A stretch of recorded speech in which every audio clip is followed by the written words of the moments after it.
Ladies and gentlemen, welcome to Man in America. I'm your host, Seth Holhouse.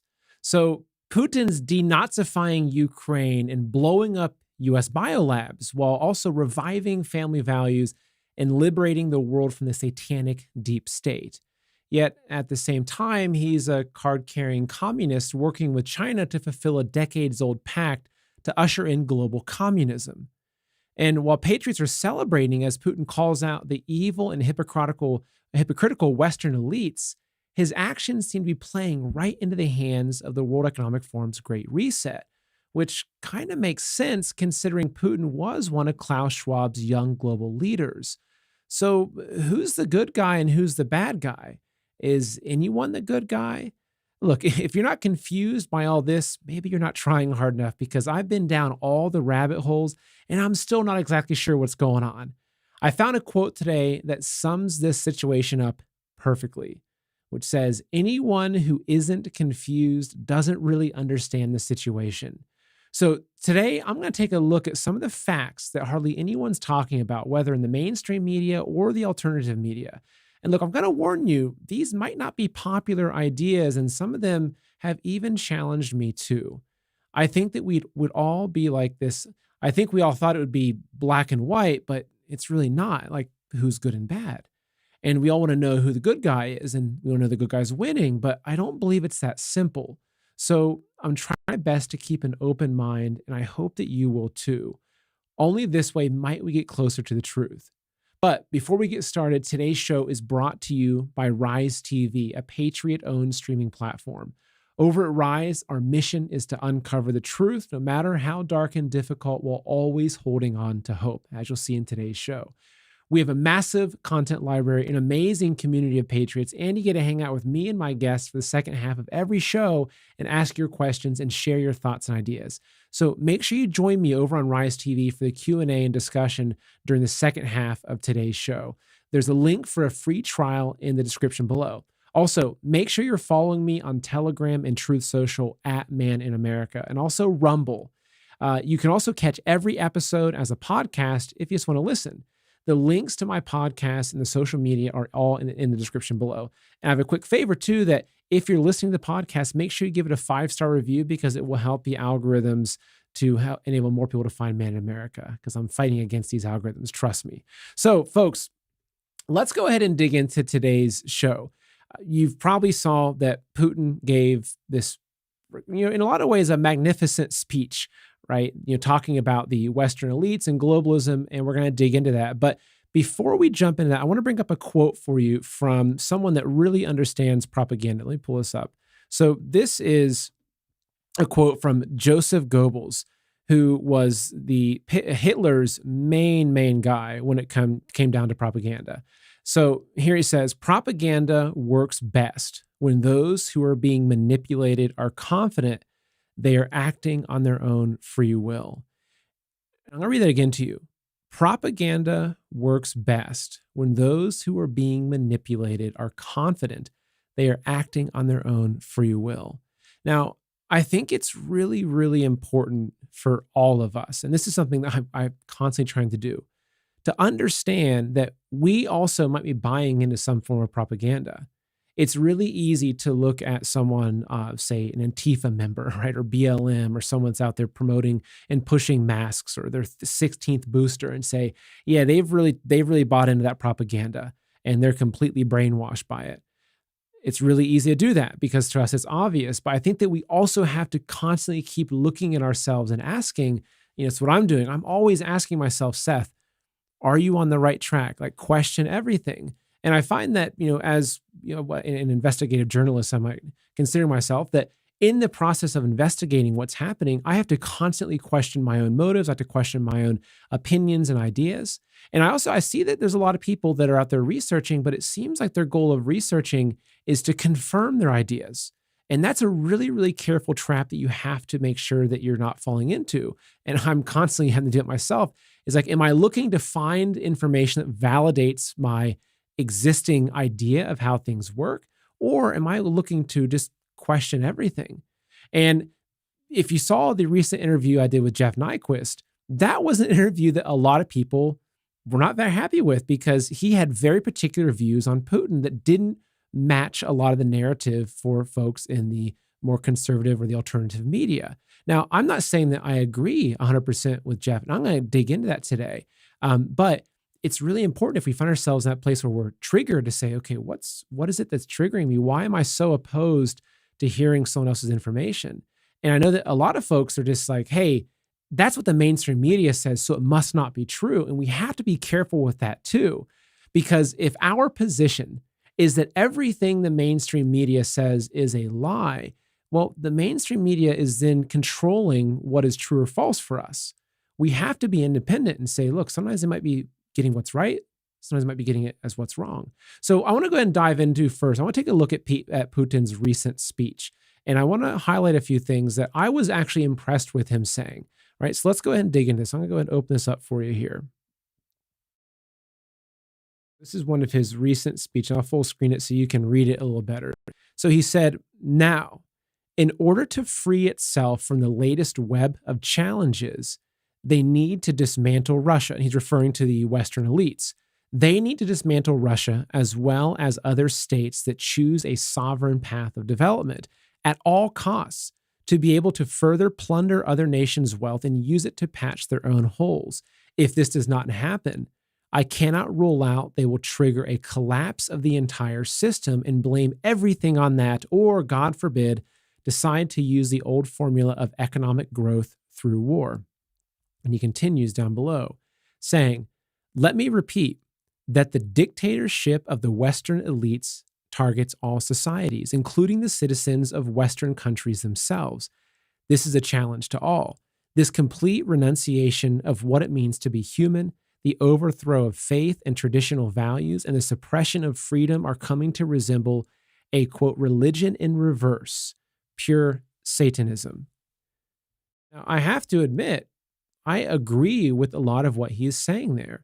In my own research, similar to you probably, I've come to the conclusion that there are a lot of bad people at the helm of the Western governments.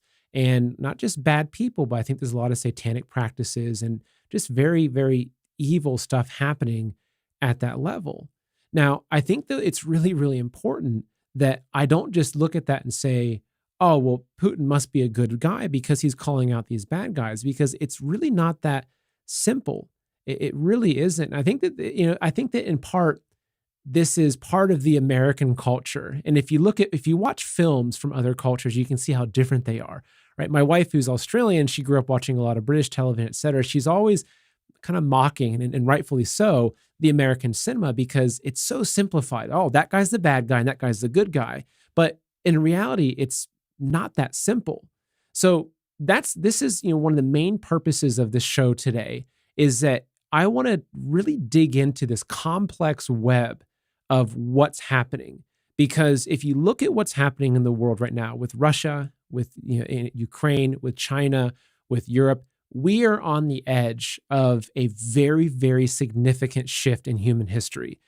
Looking at the energy crisis in Western Europe, looking at the food crisis, food shortages, a lot of what we're going to see showing up here in America next year, but you're going to see people in Europe, it's going to really hit them towards the winter of this year when they can't heat their homes, they can't find food. And that's just one tiny part. We're also on the verge of a massive financial collapse, which I'll be talking about, a little bit later in today's show and further on this week. But you can't deny the fact that we're at the precipice of something very significant happening in history. And I don't think it's nearly as simple as we want to believe it to be. So my purpose in today's show is to present to you a wide range of the research that I've done and the information that I've found and let you draw your own conclusion. Look, you're smart. You're an intelligent person. You're discerning, right? You're not watching CNN. I feel complimented that you're watching me. I feel honored, but I at least can say you're not watching CNN or Fox News for all your information. Trust me, I read your comments every day. I know where you're coming from. So let's go ahead and dig into a story or a video that Trevor Loudon put together, which I think gives us a very good foundation for today's discussion. So Trevor Loudon, who I've had on the show before, he's an expert on communism. He publishes these fantastic videos. A lot of them are on Epoch TV, but some of them are on YouTube. So I'm going to play about 5 minutes of one of his recent videos that's looking communism, the World Economic Forum, etc., because this is the foundation for a lot of what I want to talk about today. So let me go and pull this up for you. Here's Mr. Trevor Loudon. Now, there's a lot of confusion out there amongst freedom lovers. A lot of people are looking at the Communist Party of China, the CCP, and they're extremely concerned. They look at China's reach, its economic expansion, its military buildup, its influence on foreign countries, politics and business, and they're very worried, as they should be. And then they look at the World Economic Forum with crazy Klaus Schwab saying things like, "You will have nothing and you will be happy." And world leaders flocking to join in with this man and go to his big forums, etc. And they see this as globalism. This is going to be a sort of big global push for governance, and it's pretty scary stuff. And that's worrying. But what people don't seem to understand is both of these phenomena are connected. It's not globalism over here and communism over here. Globalism and communism are two manifestations of the same phenomenon, and I would contend that communism is the senior partner in this enterprise. On June 24th, 2022, China's President Xi Jinping proposed a global gathering of youth in a bid, quote, to pool as much strength as possible for the implementation of the 2030 Agenda for Sustainable Development. This is the United Nations Agenda for Sustainable Development. The UN's 2030 Agenda seeks to fundamentally transform the global economy and has been implicated in drastic farming restrictions across the globe that have destabilized food systems around the planet, causing major unrest in countries like Sri Lanka, the Middle East, etc.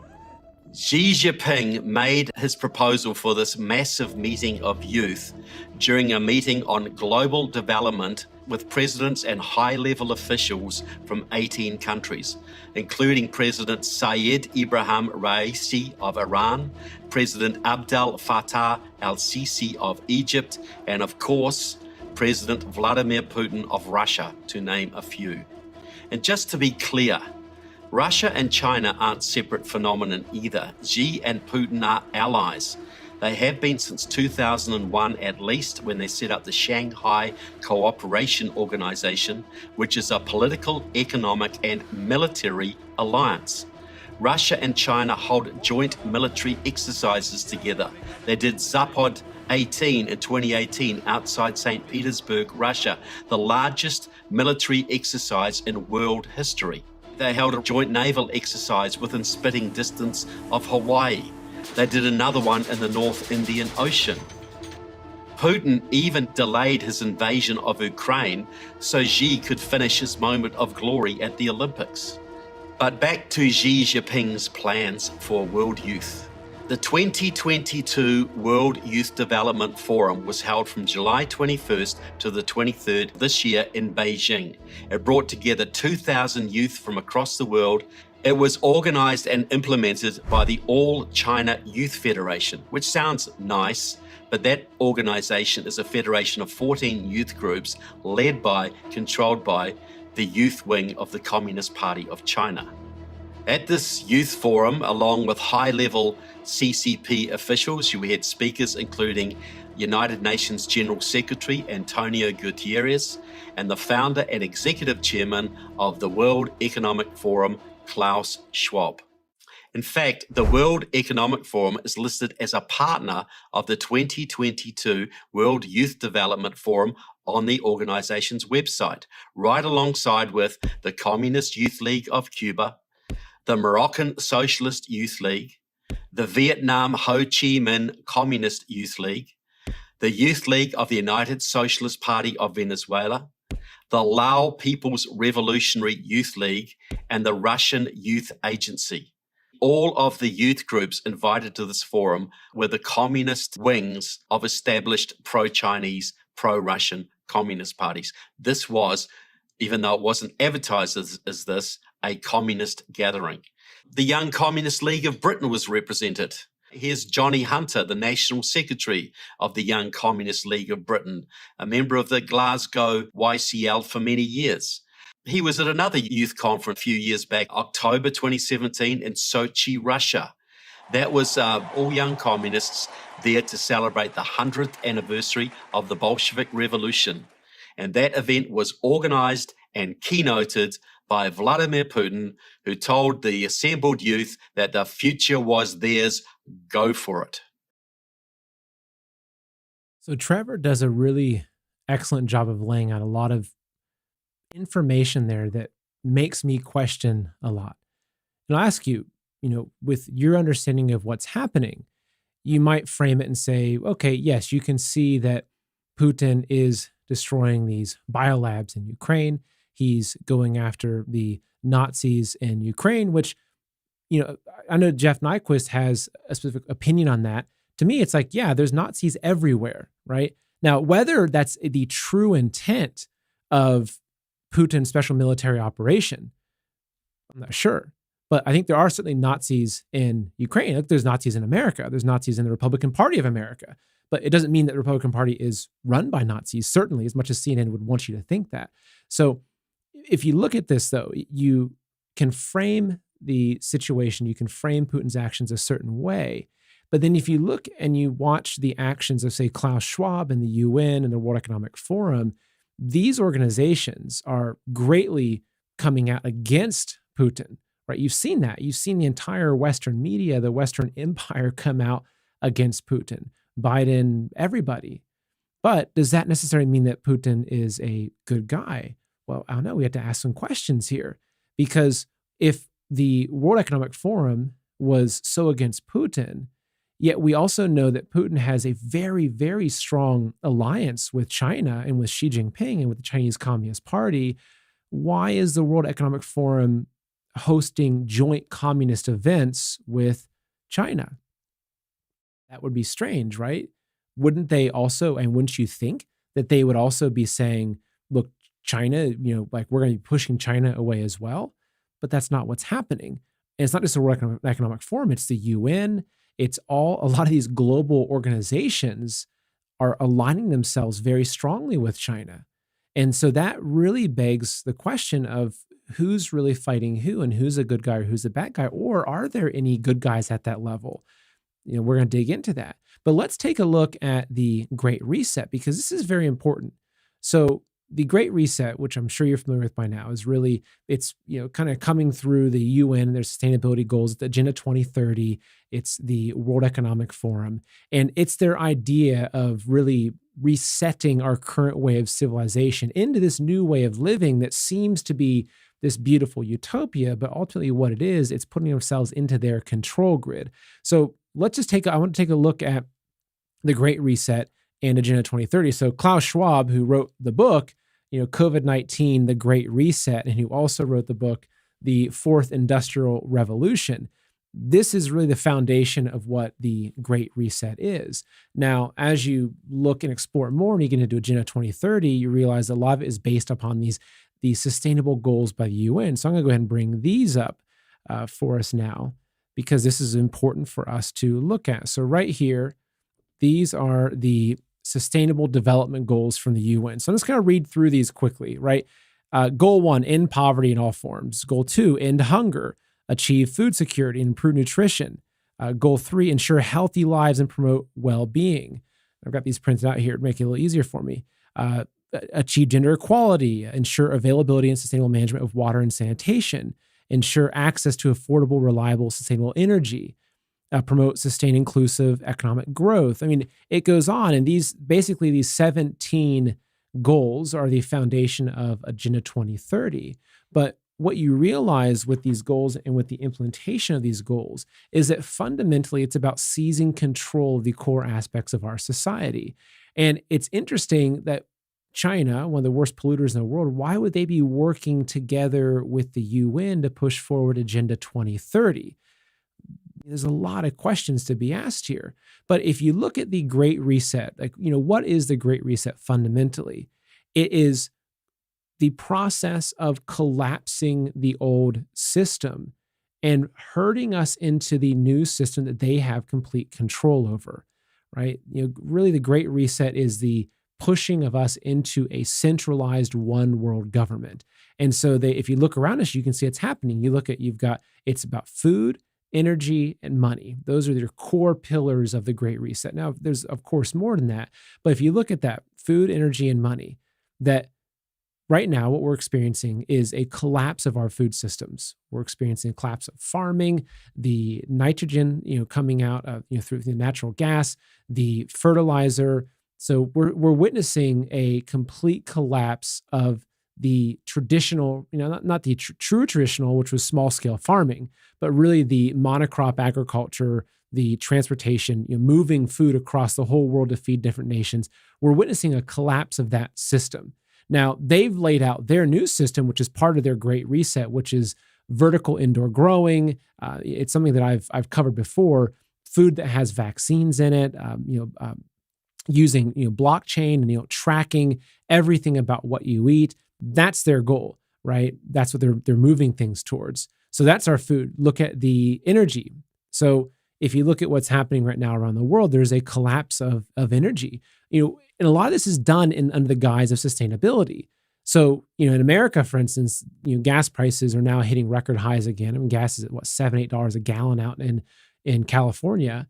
But the Biden administration is saying, oh, well, go buy an $80,000 Tesla. That's the solution, right? So we're going to collapse the ability. We're going to make gasoline so expensive that we can force you into this electric system. And fundamentally, and again, if you dig in further into the UN agenda, they want to move everybody into the smart cities. They don't want you to have your own vehicle that you can drive because, driving is too much freedom. They want you to live in their smart cities where you can be monitored. And so you can see with the collapse of the energy system, they want everybody, if you get into the ESG scores, they want the entire world to move into this green way of doing things, not because it's good for the planet, but because it gives them control. Because all the green technology is smart technology. It's a smart grid. You see in California, they're making it so that, you can't have your thermostat beyond this amount. You're seeing that they're controlling that.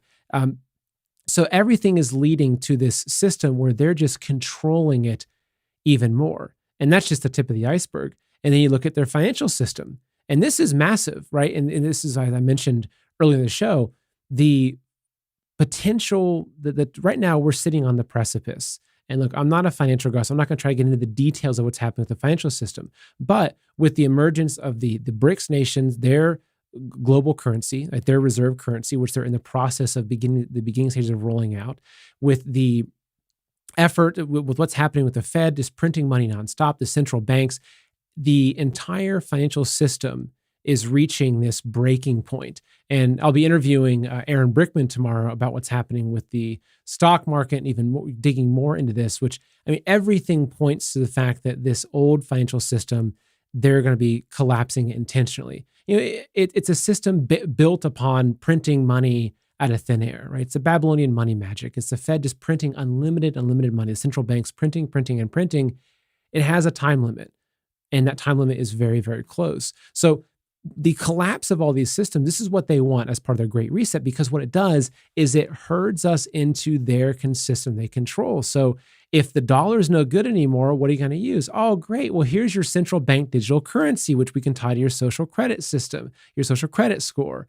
That's the whole idea with what they're doing. And so if we take a step back and we look at what's happened with Putin and what's happened with Ukraine, and this is something that, look, I'm not coming out in this discussion and saying that he is a good guy or a bad guy, right? Maybe he's actually, maybe a year ago he became a strong Christian and he's really reforming his ways. I don't know. And we're not going to be able to prove that, but I'm looking at the actions. I'm looking at what's actually happening. And as much as Putin has come out against the Western elites, against the cabal, the deep state, whatever you want to call it, everything that he's doing with Ukraine, it's accelerating the Great Reset in a way that we never thought imaginable, right? So we cutting off energy to Europe, like that right there is going to be a major factor in the global financial crash, because the Europe is what's happening in Europe is it's the process of deindustrializations. They can't have factories going anymore because they don't have the energy to run these factories. And so you have this cascading effect with Europe that is tied to exactly what's happening in Russia. You look at the global food shortages. So much of this is tied to the war in Ukraine. And when the war first started, people weren't looking at it and thinking, oh, we're going to see our food system collapse because of this. It was like, oh my goodness, Putin actually did it. He's invading Ukraine. We didn't realize that the food systems were going to collapse. And look at the energy. Look at how this has affected the energy prices around the world. So it's whether you want to look at it in a good light or a bad light, what it's doing is it is laying the path, it's paving the way for this great reset. And now, this is just, you have to look at it like this. You can't look at it any other way. But the big question, and this is where it gets interesting, this is where it gets into the little rabbit hole, is if this Western system collapses, right? If America collapses, if NATO, and maybe not even collapse, but is greatly weakened, who does that open the door for? And it's China. And this is my greatest concern with the entire situation, is that this opens the door for China. And we've seen that. As Trevor pointed out in his video, we've seen a very strong alliance forming between Xi Jinping and Putin, between the CCP and Russia. And I'm not going to dig in specifically into the details of the infighting in the CCP. I've seen there are certain people that are saying, oh, well, Xi Jinping is anti-communist, he's a nationalist, and he's purging the Communist Party. Look, my research has shown me that something else is happening, that the purging you see is just, there is infighting within the CCP. And so if you see that Xi Jinping is arresting officials, it's not that he's getting rid of the bad communists. He's getting rid of the communists that aren't loyal to his version of communism. You have to be really clear about that. Like under Xi Jinping, he's continued the Uyghur Muslim concentration camps. He's continued the organ harvesting of Falun Gong. He's continued the persecution of Falun Gong. He's continued the persecution of underground Christians.